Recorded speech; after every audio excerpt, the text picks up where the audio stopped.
RAF B-24 Liberator transport plane prepares to take off from the British overseas territory of Gibraltar.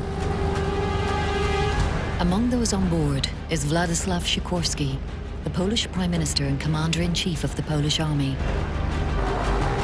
The Liberator rumbles down the runway and rises into the night sky. Just 16 seconds later, the aircraft plunges into the sea. The pilot miraculously survives, but everyone else on board the plane, including Sikorski himself, is dead. Was it a tragic accident, or was the crash the result of a sinister plot to have the Polish Prime Minister killed? There were a number of people for whom General Sikorski at that time was, if you like, an irritant. The death of Sikorski is surrounded by extraordinary tales of espionage and dark allegations of murder. Wartime Gibraltar was a real hotbed for espionage. But who could have wanted to silence Poland's wartime leader? They were very angry and they blamed Sikorski. Could the pilot have actually been an assassin? And they only recover one person alive, the pilot. Or was it all just a straightforward case of mechanical failure? The only thing that I can really think of that would cause an issue with that is if the control lock stuck. After being granted unique access to the current Polish investigation into the incident, can World War II air crash detective Garth Barnard sift through the evidence to finally discover the truth about Sikorski's last flight? I think this crash is probably the trickiest crash I've ever had to look into.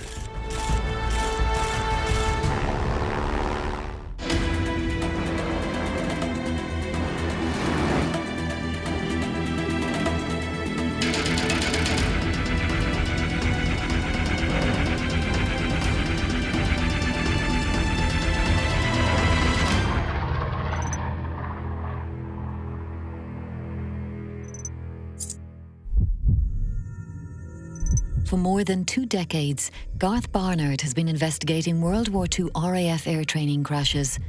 But this case is slightly different. The mysterious death of General Sikorski is of special interest to him. The Liberator crash in Gibraltar, which killed General Sikorski, has never satisfactorily been explained. There's so much speculation as to the cause of the crash. I just need to find out some more.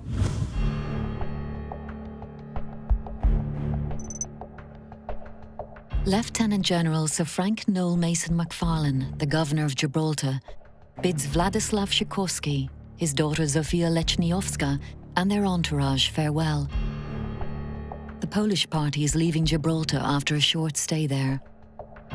After travelling from the Middle East, their final destination is London, where the Polish government is in exile. Many historians and many people said that Sikorski was vain, that it was important for him to be famous, to spend time with French and then with British politicians, to take photos with them, and that it was something what was very important for him, that he sometimes concentrated more on this kind of activity, not on politics. As General Sikorski and his fellow passengers make themselves comfortable for the nighttime flight, in the cockpit the plane's experienced Czech pilot, Flight Lieutenant Eduard Prahl, and his co-pilot, Squadron Leader Kip Herring, are running through their pre-flight checks and warming the aircraft's engines for takeoff. He was a very experienced pilot, but he has often, across the years, been accused of, in effect, being the assassin, the person who caused the death deliberately of General Sikorski. The checks take 20 minutes, and Governor MacFarlane and his party wait patiently in the cold night air. At last, the Liberator's engines light up, and the heavy bomber begins to rumble down the runway. The Liberator was considered a pretty reliable aircraft in flying terms. It was okay for handling, a bit heavy, wasn't fantastically responsive to the controls, according to many pilots. In the darkness, those on the ground can just make out the plane lumbering into the air. It rises for a couple of 100 feet, but then starts to descend. However, the governor is not alarmed. Having flown with Prahl a number of times, he's used to the pilot's unusual takeoff technique, which involves climbing steeply and then pushing the nose of the aircraft down to pick up more airspeed before making a second climb to cruising altitude. But this time something has gone wrong. 16 seconds into the flight, Prahl pulls back on the controls to begin his main climb, but nothing happens. The controls are jammed. Realizing to his horror that they're about to crash, Prahl screams to his passengers to brace for impact. Moments before hitting the water, Prahl cuts the engines and the aircraft plunges into the sea. Floodlights are switched on and a frantic search for the drowned plane begins. A small dinghy races out to the crash site, but finds only the shocked and injured pilot floating alongside two corpses. They are those of Brigadier J.P. Whiteley, a British Member of Parliament, and Sikorsky himself. In all, 16 people died that night, but 5 of the bodies, including that of Sikorsky's daughter, are never found. So was this crash an unfortunate accident or was it an assassination? With so many wild stories concerning the death of General Sikorsky, are we ever going to find out what actually happened? And why are the Polish authorities still investigating this crash 70 years later? Garth needs to find out more about General Sikorsky. Why did he play such an important role in the Polish government during World War II? Garth learns that 62-year-old Sikorsky was Prime Minister of the Polish government who'd been driven into exile in London after the Nazi invasion of Poland on the 1st of September 1939 and the subsequent Russian invasion 17 days later. A charismatic man, Sikorsky was the figurehead of the Polish struggle against the German and Russian occupations, but relations with his British, American and Soviet allies were not always easy. In July 1941, Sikorsky signed the treaty with the Soviet Union. It is so-called Sikorsky-Maysky Treaty, and it regained political relationships with the Soviet Union. And thousands of Polish people were let free by the Soviets. But after January 1943, they weren't able to leave the Soviet Union because Stalin started to treat them as the Soviet citizens, so it was impossible to leave the Soviet state. Churchill and Stalin had agreed to carve up Poland, basically, post the war. And therefore, a fly in the ointment, if you like, was Sikorsky, because this is not what he wanted. He wanted a free Poland after the Second World War. This is all that he'd fought for.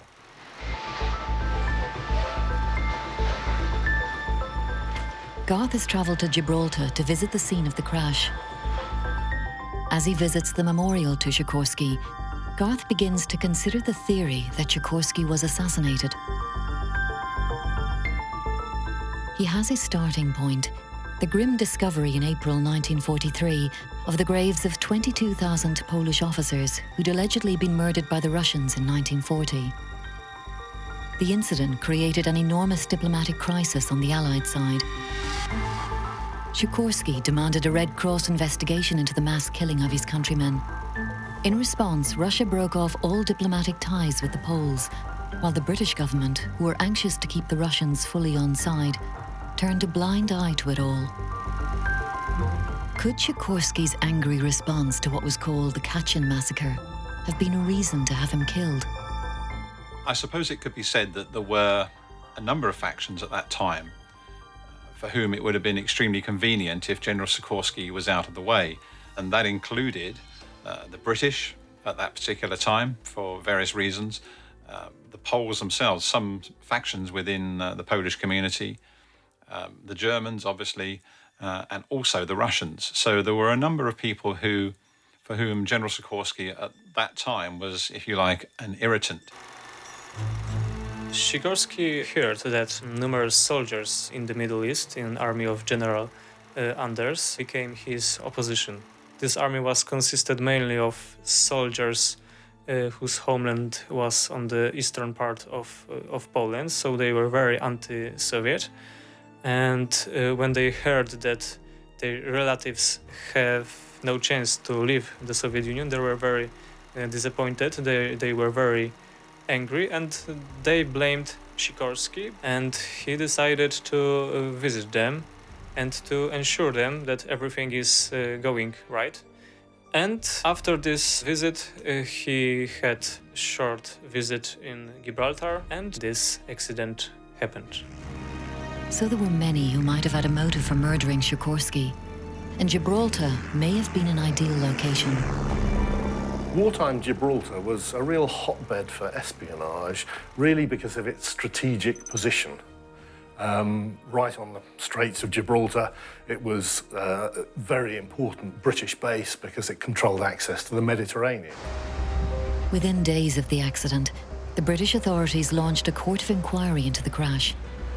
With the pilot adamant that his controls had jammed, the investigation included a number of attempts to retrieve the wreckage from the sea. The authorities even tested another Liberator to see if the problems Prowl had described could be replicated. They couldn't. The crash was almost certainly investigated a little more thoroughly than perhaps would have been the case if it had just been any old crew who died in that accident. So the investigation was relatively thorough. The wreckage was recovered from the sea, and it was investigated by RAF engineering officers who were skilled at looking at this type of accident. And their conclusion was that there appeared to be absolutely nothing that they could find wrong with the aircraft. The report's findings only seemed to deepen the Sikorsky mystery. It agreed with the pilot's version of events and absolved him of blame for the accident. An official Air Ministry statement about the Court of Inquiry's findings concluded the court was unable to determine how the jamming occurred, but it reached the conclusion that there was no question of sabotage. To the Polish, the court's findings were unacceptable. They didn't know the cause, but how could they rule out sabotage? So immediately you have a discrepancy there. And it's that discrepancy that the conspiracy theorists, if you like, have clung to, and equally the Poles, who were very unwilling to accept the reasons for the crash. It's that particular fact as well that for them was very, very difficult. That on the one hand, we don't know the reasons for the crash, but we can say that it isn't sabotage. Garth has managed to obtain a copy of the official Court of Inquiry report into Sikorsky's death. He searches through the document for the inconsistencies that so alarmed the Polish government. It's very hard to read this document without bearing in mind all the conspiracy theories that accompany this case, but we'll try to examine this from a purely neutral perspective. Garth starts by examining the court's lines of inquiry. Firstly, it checked for any load and balance issue which may have made the plane uncontrollable in flight, but found there were none, because the plane had flown with almost the exact same weight and distribution the day before without problems. Next, the court examined the aircraft's controls. The pilot always maintained that the controls somehow jammed in flight, his theory being that they remained locked on takeoff. This has happened once before to a Liberator, and that witness stated that the aircraft never made it off the runway. As was common in many aircraft, the Liberator's controls were locked once parked. This prevented damage being caused to the elevators and other control surfaces should there be unexpected windy conditions. A system of metal pins locked the controls in place. The controls are locked with a big strap you can hardly avoid in the cockpit. You can see that here in the Liberator's manual, but the court does investigate this and whether the locking system could be engaged even after the crew had taken the strap off. The investigators state that there was no evidence of damage to the control system, but they specifically asked one witness whether the system could actually be locked in flight. The report asks, if the locking pins had been engaged at the moment of impact, what would you have expected to find? And the witness stated, signs of shearing or bending of the locking pins. So it seems they can find no evidence to support the pilot's claim that somehow the controls were jammed. So how can they claim that there was no sabotage when they haven't even found a cause for the jamming? Garth has found his first inconsistency in the report, and there are more mysteries. There seems to be a mail bag that was found on the runway. The court themselves find this odd and they can't explain how it fell from the aircraft. Could that have somehow caused the elevator to jam? Also, it seems that as a VIP, Sikorski's aircraft was given a round-the-clock guard, with someone having to sleep in the aircraft through the night. Yet the report criticises the security surrounding the aircraft. One of the sentries, it seems, was disciplined for failing to stop a member of the RAF from going on board to retrieve some equipment. The report also finds that other official procedures were missed or ignored. There was, for example, no document listing who was on board, and the only copy of the manifest was lost when the plane crashed. Reading this document, you can see why the Polish were not convinced by the court's findings, and also how the conspiracy theories could have started. There was something else. The Russian ambassador to London, Ivan Maisky, stopped off in Gibraltar on the morning of the flight, adding yet more fuel to the fires of conspiracy. Obviously, at this time, there was considerable antagonism between the Russians and the Poles, so it was all a bit awkward that the Russian ambassador just happened to be transiting through Gibraltar on this particular day. And bizarrely, Sikorski and his entourage were instructed to stay in bed until about 11 o'clock the morning of that particular day, in order to keep them out of the way of the sight of the Russian ambassador, who was effectively hurried off the rock at I think about 11 o'clock in the morning, en route to the next stage of his journey. Maisky's plane was parked very near to Sikorski's during his stay. Could the lax security have afforded the opportunity for some kind of Soviet sabotage? And for Garth, the conspiracy theories keep on coming. One of which holds that the 5 missing bodies were never found because they'd never been killed. They'd been abducted by the Soviets. Sikorski's daughter Zofia was supposed to have been spotted in a Soviet gulag years later. Conspiracy theories never really go away, do they? Even if you find all the answers that should satisfy the conspiracy theorist about that particular conspiracy, there will always be some who just won't accept the evidence that's offered to them, or the outcome of any inquiries or findings. By their very nature, conspiracy theories live forever. But of all the people accused of being involved in Sikorski's supposed murder, it is Flight Lieutenant Eduard Pral who has aroused the most suspicion.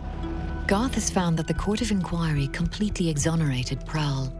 And the fact is that he was valued so highly by the RAF that he continued flying VIPs for them for the remainder of the war. So why exactly is he chief suspect?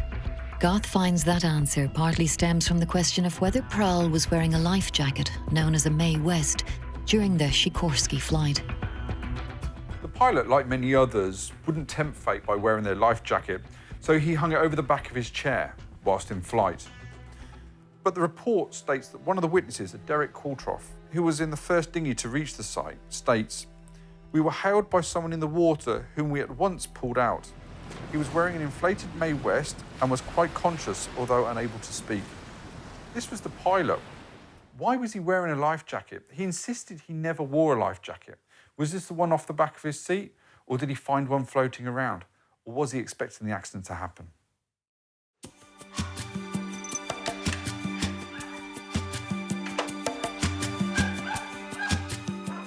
Garth meets with local historian Tito Vallejo. He has studied the crash for many years. What can he add to the investigation? Tito agrees that there are many inconsistencies, but has an explanation for the disappearance of the body of Sikorski's daughter Zofia and the other 4 missing victims. Why did they disappear? I can only blame the currents. That beach there is very treacherous. I mean, many people have drowned there in the summertime and all that. And we know that when there are strong currents there, it's very, very dangerous. It happens with ships. A ship sinks in the Mediterranean and it might come out in the Atlantic and vice versa, according to the currents. Amazing, amazing strong currents. Tito also highlights other details not included in the official Court of Inquiry report. There was another chap who saw the crash, who was at the siege town or the upper galleries. There was an OP there, and he was an SOE wireless operator who actually saw the crash, and he was never asked to testify. And yet, he said that he saw people walking on the wings before the aircraft sank. Not one, but several people walking on the wings of the aircraft before the aircraft sank. And now that aircraft sinks, and they only recover one person alive, the pilot. So what does Tito think about the pilot? Does he believe that Pral intended to kill Sikorsky? I don't think anybody would, unless he was suicidal, try to kill this chap with crashing his own plane. You know, I don't think that would have gone through his mind. He seems to have been a person that he did what he jolly well liked. He may have not applied regulations as he should, and the thing I base myself mostly on is the question of the life jacket. You're supposed to have it on. Why did he have it off? God knows if he could have been responsible for the accident itself, for not following certain procedures. Because he had such a lot of experience, and you know what happens when they say confidence kills the man, no? So maybe that's what happened.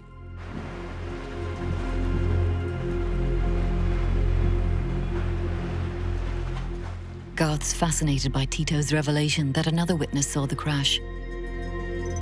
He climbs the rock and travels into the siege tunnels to see what kind of view the witness may have had of the accident.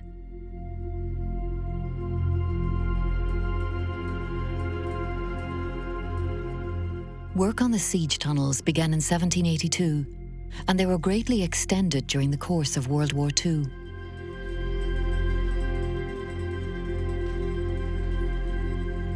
Amongst the labyrinth of dark corridors, Garth tries to discover where the wireless operator may have been sitting on the night of July 4th, 1943. I'm on the east side of the rocks. From here, I can see the end of the runway, and where the yellow buoy is, that's 150 yards from the end of the runway. The crash itself was 700 yards from the end of the runway, which puts the crash site right in the centre of the arc of view from here. Some reports suggest the aircraft was about 30 feet, others say up to 150, but later in the 50s, the pilot himself said he was up to 300 feet off the runway. From this position, it'd be very, very difficult to tell the height of the aircraft from this elevation, and also it was dark, it was at night time. We know that searchlights were focused in on where the crash area was. We also know that a light aircraft dropped flares would have been incredibly dangerous if you consider the amount of fuel that would have been on the surface water. The rescue itself came from the west side of the airstrip, which meant they had to come all the way around to reach them. That launch was about 3 minutes after the crash itself. We also know from this side that a small dinghy was launched, and that would have been the first point of rescue. The new witness reported seeing people on the wings of the B-24, suggesting it may have not sunk immediately. It took approximately 8 minutes for the first small dinghy to reach the crash area. And by the time it arrived, the Liberator had sunk, taking any other survivors with it. But this new evidence does raise the possibility that there was time for Pral to have instinctively put on his life jacket, even if he could not remember doing so. With the life jacket debate such a major feature of the Sikorsky conspiracy theories, could this new evidence help prove Pral's innocence?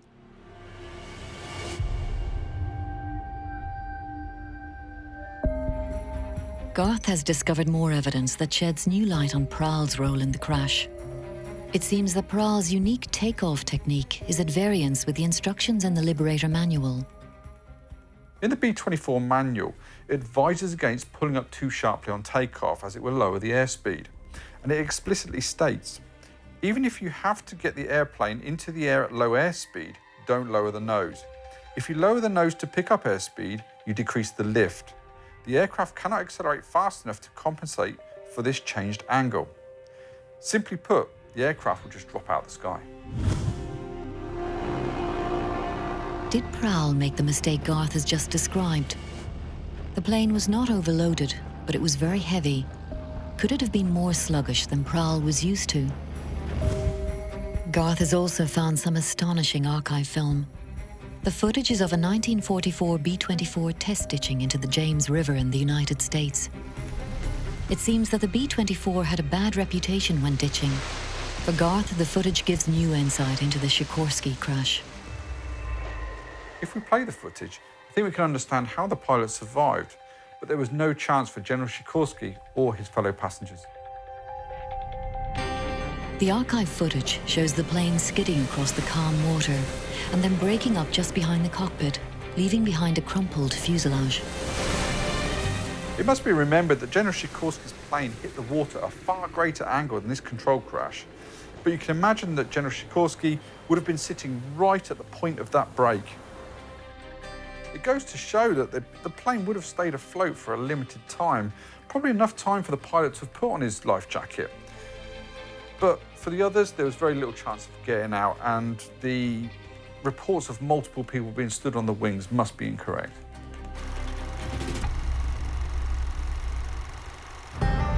Eduard Prahl was an experienced pilot, but could he have made an error that led to disaster?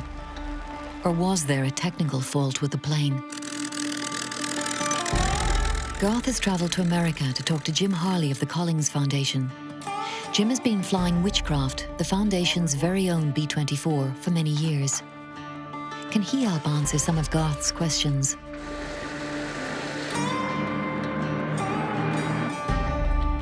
Jim takes Garth on a flight to explain more about the Liberator. Garth wants to know if the B-24 was a particularly difficult aircraft to fly. As you can see on camera here, I'm always working the controls and always retrimming it, and you really can't relax with the airplane. It's always pitching and rolling and doing something with the wind, and you're always just correcting for it. It's kind of like driving a really bad car that's out of alignment, but you have up and down too. And second model is most difficult with the worst weather. Any kind of wind or turbulence just adds to the workload of flying it. It's not really that heavy on the control. I can fly with 2 fingers.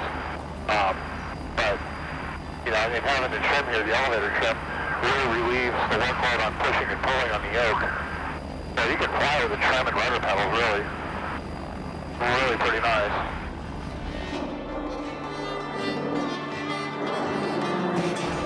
What sort of takeoff length would this aircraft obviously do? The runway lengths during World War II were around 5,000 feet, and back then at their weight, they probably used every inch of it. Nowadays, we use about half that, about 2,500 feet to 3,000. I never force it off the ground. I let it get about 120 miles an hour, and it flies off on its own.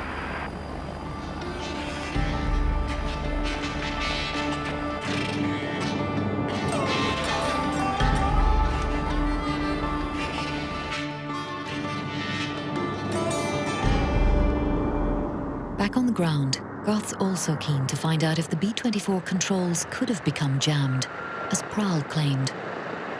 The only thing that I can really think of that would cause an issue with that is if the control lock stuck or failed or in some way, but even that, it's a pretty reliable system. 70 years ago, those airplanes were brand new, and it's really hard to say. In the time I've flown this airplane, we've had one control column bearing failure that wouldn't have any issue with the control surfaces at all. And it is something that's prone to failure, but it would not impede the control surface actuation. So it's really hard to say. Jim takes Garth inside the plane to tell him more about the controls. Can you show me cables that control the elevator? Yeah, everything's exposed. You can see them right here, the pulleys and the cables run through, and they're on both sides of the aircraft. Again, they're redundant, so you get 2 sets. In case one side was shot out, you still have the other. And they run, obviously, right up to the control yoke. It's all Armstrong. There's no hydraulic assist in these airplanes. It's all cables. Is there any way that the elevators could be jammed from inside or outside? Only if they're tampered with. These cables rarely fail. They're very strong and very taut, and they're redundant. So there's 2 sets for each control surface. So there's really no way that they would fail on their own. Or if they did fail, there's still a backup. Again, unless they were tampered with, I don't see any way that they could be disabled. And the outside? The outside of the aircraft, having them damaged in any way is probably pretty unlikely as well, unless they're being shot at. They're designed to be damaged and keep working. They're fabric covered, and bullets are meant to pass through them, and flak. And if flak did hit them, you can still overpower it. But while the Liberator was thought to be a dependable machine, Garth has unearthed evidence that suggests the B-24 was perhaps not always reliable. Sikorski's Liberator was one of a number of Liberators specially adapted for the British. His plane was part of a batch delivered 2 months late because one crashed into the sea at San Diego Bay in America. That crash killed the entire crew. The reason? Its flight controls froze. Same model, same batch. Could the same fault that killed the US crew have brought down Sikorsky's plane? Even at this great distance, in Poland, the controversy surrounding Sikorsky's death has never gone away, and the Polish authorities have never fully accepted the British verdict on the incident. In fact, so determined are they to get at the truth that in 2008, the Polish Institute of National Remembrance, the IPN, began its own fresh investigation into the crash. The exhaustive investigation has taken 6 years, and during that time, the bodies of Sikorsky and some of the other victims were exhumed to search for evidence of any foul play. One conspiracy theory claims that Sikorsky was shot or strangled on the plane, and that the crash was used to cover up his killing. Garth has come to Poland to see if the question of Sikorsky's murder can be answered once and for all. W Polsce było wiele teorii na temat śmierci generała Sikorskiego. Pojawiało się mnóstwo często bardzo różniących się od siebie. A to miał zginąć w spisku, a to w ogóle miał nie być w samolocie, który był na Gibraltarze. No, pojawiało się mnóstwo hipotez i rolą takiej instytucji, jaką jest Instytut Pamięci Narodowej, jest zbadanie tego wszystkiego tak, aby wyeliminować wszystkie wątpliwości związane z katastrofą na Gibraltarze. Garth meets prosecutor Martin Gołębiewicz, who led the investigation. What inconsistencies did he find in the original report? Komisja w istocie nie ustaliła od strony technicznej przyczyn tej katastrofy. Stwierdziła, że przyczyną była blokada układu sterującego, przy czym swoje orzeczenie, swoje rozstrzygnięcie w istocie oparła o zeznanie, oświadczenie jedynej osoby, która przeżyła, pierwszego kapitana Edwarda Prchala. Komisja bardzo, uważam, w sposób niewystarczający potraktowała kwestię wypadnięcia worka z pocztą, który został odnaleziony, ujawniony na pasie startowym. What were the main areas of the case that needed further investigation? Nasze śledztwo koncentrowało się wokół 3 zasadniczych wersji śledczych. Mianowicie, pierwsza wersja, że uczestnicy pokrzywdzeni mogli zostać zabici przed, a sama katastrofa była pewnym upozorowaniem. Druga wersja śledcza, że nastąpiła w przebiegu katastrofy lotniczej w sposób niezawiniony na skutek zdarzenia losowego. I trzecia wersja, że do katastrofy lotniczej doszło w wyniku zawinionego działania osób trzecich, czyli że w wyniku sabotażu. Wokół tych 3 zasadniczo tez koncentrowaliśmy się. I nasze badania, nasze wyniki w sposób jednoznaczny, kategoryczny, ponad wszelką wątpliwość pozwalają wykluczyć wersję pierwszą, że pokrzywdzeni zostali zamordowani, pozbawieni życia w sposób przestępczy, a sam lot, sama katastrofa miała tylko to upozorować. Tę wersję wykluczyliśmy. The IPN may have ruled out murder, but it's still unpersuaded that the crash was just an accident.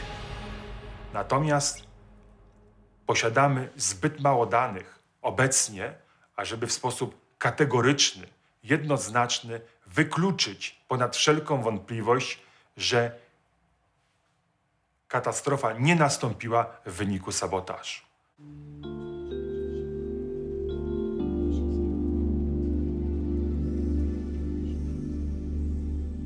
Amazingly, even this high-level investigation can't fully dispel the conspiracy theories. Garth's invited to view some of the highly sensitive data collected by the Polish investigation team. To są te akta, o których wcześniej mówiłem. To są materiały z sekcji zwłok generała Władysława Sikorskiego. To jest część dokumentacyjna, opisowa. Znajdują się także specjalistyczne już zdjęcia z sekcji zwłok, antropometryczne również zdjęcia, układ, także dalsze materiały z badań genetycznych, badań toksykologicznych, o których mówiliśmy. Przeglądając te materiały, pamiętać, że one zawierają dane delikatne, wrażliwe, dane, które nie powinny być z bliska filmowane. Dla ogólnego obrazu, proszę bardzo.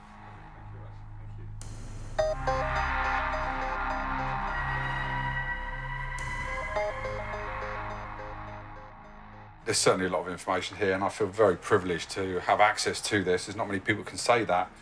Amazing detail. There's a lot of man hours gone into this, and I feel very lucky to be able to see this and go through this. And I really need to spend some time just to absorb the amount of information that's here.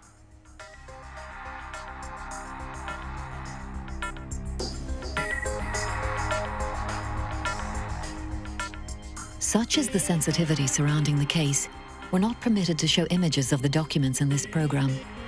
But the autopsy examination of Sikorski's body found no evidence of strangulation or shooting. For Garth, this is conclusive proof that he was not murdered. And for most mainstream historians, the IPN has merely confirmed what they've always believed. We have no proofs that there were some kind of sabotage. Sikorski was a weak politician, so for the Soviet Union he wasn't outstanding enemy. He wasn't someone who was to be killed. British also haven't had interest in killing Sikorski. He was under their influence, and it was a good situation for them. For Germany, Poland wasn't main enemy. Poland was one of numerous countries which Germans occupied, so it wasn't very important who is the head of Polish government. The only force who would benefit after his death was the Polish opposition. But on the other hand, I think that opposition was too weak to organize such an assassination. Tragedy happened, but it was just an accident. Garth has sent all the evidence to noted aviation safety expert Gary Wan, a man with over 30 years of experience, to get his opinions. Gary begins by assessing the claims that the pilot was part of a plot to kill Sikorski. It's very unlikely the pilot would have crashed the aircraft deliberately in order to kill General Sikorski. The chances of the pilot surviving would be quite low, and there's also a chance that the person who's trying to kill might survive, so extremely unlikely. If you wanted to destroy the aircraft and kill Sikorski, then there'd be far better ways of doing it, and one would be putting a bomb on the aircraft. The aircraft would have flown to a height, the bomb would have gone off, the aircraft would have disappeared over the water, there'd be no survivors, there'd be no wreckage, it'd be much more certain, as opposed to the chances of somebody surviving a controlled crash just off the end of the runway. Despite all the controversial theories, Gary is clear on the likely potential causes. In my view, there's two possible causes for the crash. Number one would be the control restrictions reported by the pilot, or secondly, the pilot becoming disorientated after takeoff and inadvertently flying into the sea. Control restriction is something that a pilot is presented with very occasionally, and depending on where the aircraft is and how high it is above the ground, it can either be very critical or it can be unimportant. It can be caused by anything, a loose article in the cockpit, a loose article somewhere in the airframe, something interfering with the control runs that's causing a restriction to control input.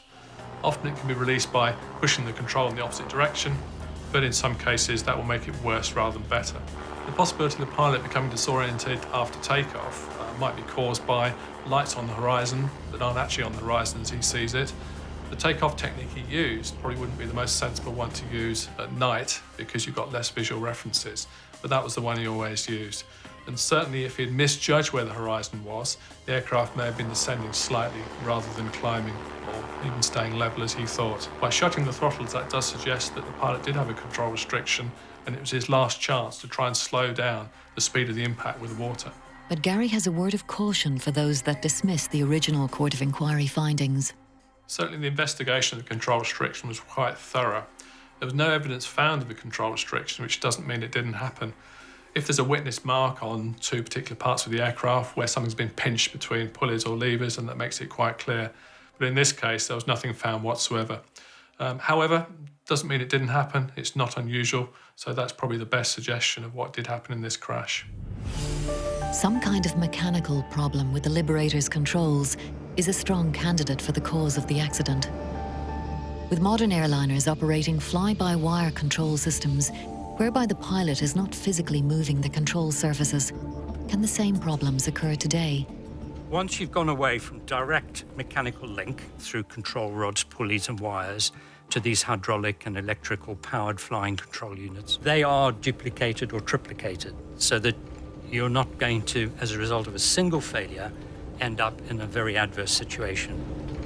When you look at an incident like the Qantas Airbus A380, where due to a completely unexpected type of engine failure, the disintegrating turbine disc cut through a substantial number of aircraft systems, causing multiple failures in areas where you wouldn't have planned. Because of the multiple redundancy and capability of the aeroplane, the crew were still able to assess what to do and how to do it to retain full control of the aeroplane and then to bring it in to land very successfully without incident and without injury to any of the passengers. Back at home, Garth is still struggling to find the exact cause of the crash, despite the help of the thorough modern investigation by the IPN. I think this crash is probably the trickiest crash I've ever had to look into. And whilst there's reams and reams of data and research into this crash, we're still left with many questions to answer. For Garth, it all boils down to three main possibilities: pilot error, mechanical failure, or sabotage. The pilot wasn't part of a plot to kill General Sikorsky, but it's totally conceivable that a pilot with such a vast amount of experience could still make a small mistake in airspeed and altitude, which would stall the aircraft and lead to a crash, as explained in the Liberator's manual. Could Pral and his passengers have been the unlucky victims of mechanical gremlins?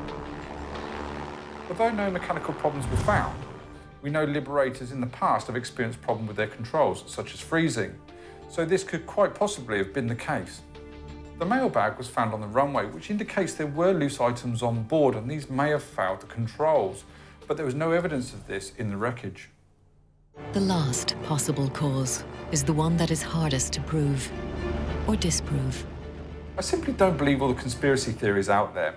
For one, the major powers really didn't have that much to gain by his death. And also, if you wanted to assassinate him, why not put a bomb on board, wait until the aircraft is way out at sea, blow the plane up, no wreckage, no evidence. But there are mysterious coincidences. For example, the lax in security would have given a small opportunity for sabotage. And this was proven by the mailbag that was found on the runway, which shows there would have been access to the aircraft right up to the point in which it took off. I think this is one mystery that will never be solved.